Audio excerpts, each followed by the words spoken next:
முருகனுக்கு உகந்த நாட்களில் மிக முக்கியமான நாளான தைப்பூச திருநாள் இன்று கொண்டாடப்படுகிறது.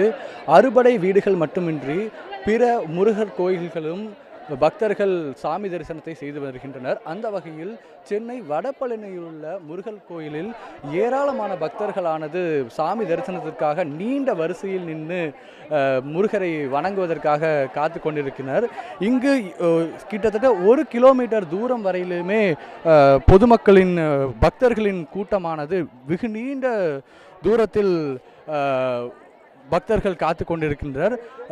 ஏற்பாட்டை பொறுத்த வரைக்கும் காவல்துறையினர் மிகுந்த பாதுகாப்புடன் மிகுந்த ஏற்பாடுகள் செய்து பக்தர்களுக்கு எந்தெந்த தேவைகள் வேணுமோ அது போன்ற வழியில் பக்தர்கள் எப்படி அவர்கள் கோயிலுக்குள் செல்வது போன்ற முக்கியமான பிரதான சாலைகளில் வழிகளை அமைத்து பாதுகாப்பு பணியிலும் ஈடுபட்டு வருகின்றனர். இங்கு கிட்டத்தட்ட 50,000க்கும் மேற்பட்ட பக்தர்கள் இங்கு வடபழனி முருகன் கோவிலில் வழிபாட்டிற்காக காத்து கொண்டிருக்கின்றனர். முருகனுக்கு மிக உகந்த நாட்களில் முக்கியமான நாளாக தைப்பூச திருநாளானது கொண்டாடப்பட்டு வருகிறது. தை மாதம் பூச நட்சத்திரத்தில் இந்த திருநாளானது முருகர்கள் வழிபாட்டு வருவார்கள்.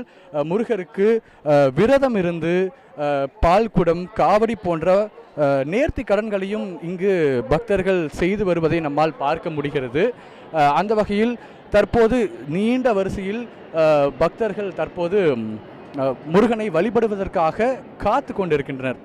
அதிகாலை முதலே இந்த வழிபாட்டிற்காக பக்தர்கள் நீண்ட வரிசையில் காத்து கொண்டிருக்கின்றனர்.